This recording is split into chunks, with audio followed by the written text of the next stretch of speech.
नमस्कार, आदाब, सत श्री अकाल दोस्तों। एक बार फिर आप सभी का स्वागत है आपके अपने YouTube चैनल पर बजाज से सीखो पर। चलिए, आज मैं आपके लिए लेकर आया हूँ 3 सेंट्रल प्रॉब्लम क्लास 11 की माइक्रो इकोनॉमिक्स से।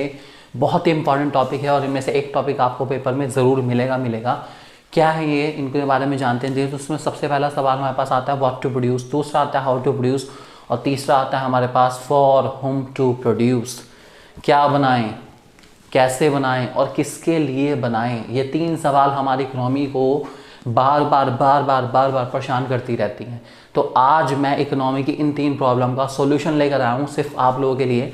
चलिए शुरू करते हैं। हमारा सबसे पहला सवाल जिसका नाम है व्हाट टू प्रोड्यूस। दोस्तों, व्हाट टू प्रोड्यूस बताता है कि हमें क्या बनाना और कितनी क्वांटिटी बनाना है। That is what to produce is concern with which commodity should be produce and in what quantity. कितना बनाना है और क्या बनाना है, ये सवाल बहुत इंपॉर्टेंट है। इसका यहाँ पे छोटा सा इन्होंने बताया गया है कि हमारी इकोनॉमी में रिसोर्सेज फिक्स्ड हैं। अगर मैं एक चीज़ बना रहा हूँ ज़्यादा तो दूसरी चीज़ ऑटोमेटिकली कम बनेगी, और अगर मैं दूसरी चीज़ ज़्यादा बना रहा हूँ तो पहले वाली चीज़ ऑटोमेटिकली कम हो जाएगी। उसका एक छोटा सा एग्जांपल आपको यहाँ दिख रहा है वीट और शुगर केन का। इसके बारे में बताता हूँ। हमारे पास एक लैंड है, अगर उस लैंड पर मैं शुगर केन लगा देता हूँ तो वीट नहीं लग पाएगा या वीट नहीं उग पाएगा, और अगर मैं वीट उगा देता हूँ तो शुगर केन नहीं उग पाएगा। मुझे यहाँ पे चूज़ करना पड़ेगा कि मेरे लिए कौन सा ज़्यादा ज़रूरी है। अगर मेरे को ज़्यादा वीट चाहिए तो इकोनॉमी के लिए शुगर केन लेस हो जाएगा, कम उग पाएगा, और अगर ज़्यादा शुगर केन चाहिए तो इकोनॉमी के लिए जो वीट है उसका प्रोडक्शन कम हो जाएगा। मुझे चूज़ करना पड़ेगा कौन सा इनमें से ज़्यादा ज़रूरी है। इसका गाइडिंग प्रिंसिपल हमें बताता है कि हमें वो चीज़ उगानी चाहिए जिससे हमारे लोगों को या जिससे हमारी इकोनॉमी को मैक्सिमम सेटिस्फेक्शन दिया जा सके। वो वाली चीज़ जो इकोनॉमी के लिए ज़्यादा ज़रूरी है, आप उस चीज़ को पहले प्रोड्यूस करेंगे।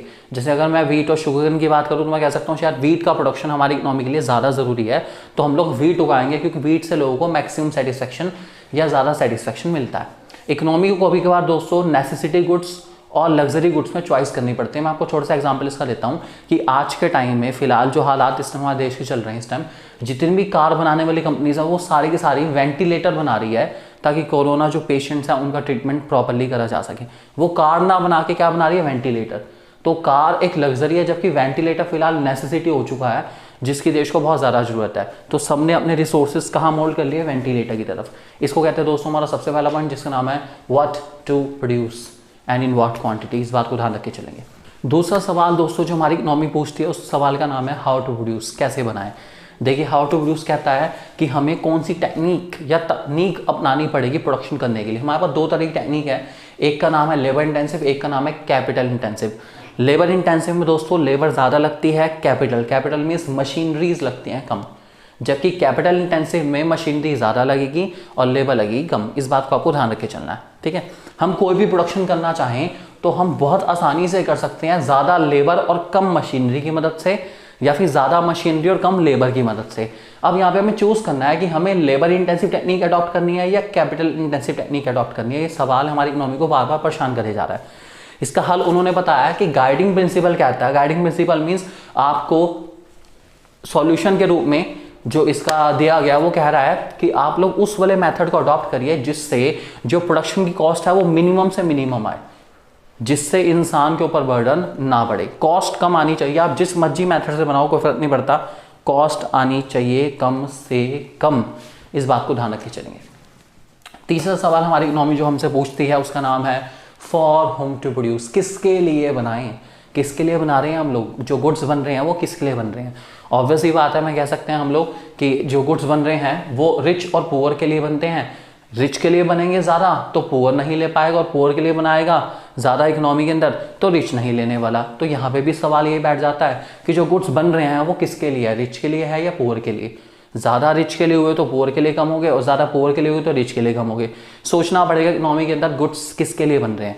दोस्तों, रिच और पुअर होना जो इकोनॉमी के अकॉर्डिंग है वो डिपेंड करता है distribution of income among factors of production. जो हमारा इनकम है वो डिस्ट्रीब्यूट होती है हमारे factors of production. Factor of production हमारे पास 4 हैं, land, labour, capital, entrepreneur. Land को मिलता है रेंट, लेबर को मिलती है वेजेस, कैपिटल को मिलता है इंटरेस्ट और एंटरप्रेन्योर को मिलता है प्रॉफिट। इनके बेसिस पर या इनके डिस्ट्रीब्यूशन के बेसिस पर कोई भी इंसान की जो इनकम है वो डिसाइड होती है। किसी की इनकम ज़्यादा होती है, किसी की इनकम कम होती है, ठीक है। इसको हम लोग कहते हैं फॉर होम टू प्रोड्यूस। अब इसका गाइडिंग प्रिंसिपल हमें क्या क्या किया जा रहा है। इसका गाइडिंग प्रिंसिपल या सॉल्यूशन कह रहा है कि जितने भी मेरे फैक्टर्स ऑफ प्रोडक्शन हैं ये लैंड, लेबर, कैपिटल, एंटरप्रेन्योर और इनसे जुड़े हुए जितने भी लोग हैं, मुझे उन सब की ज़्यादा से ज़्यादा ज़रूरत को पूरा करना है। मैक्सिमम एक्सटेंट तक उनकी जो नीड्स है या नेसेसिटीज़ है, मुझे उनको पूरा करना पड़ेगा। लग्जरी वो अपने आप देखे, लेकिन मेरा जिम्मेदारी बनती है कि उनकी नेसेसिटीज़ को मैं फुलफिल कर सकूँ। ये मेरा तीसरा सवाल है दोस्तों। इस सवाल का नाम है फॉर होम टू प्रोड्यूस। आपको वीडियो क्लियर होगी सारी की सारी, मुझे उम्मीद है। कल का वीडियो आपके लिए मैं लेकर आ रहा हूँ, उस टॉपिक का नाम है production possibility curve. Stay tuned to your on YouTube channel Bajaj से सीखो।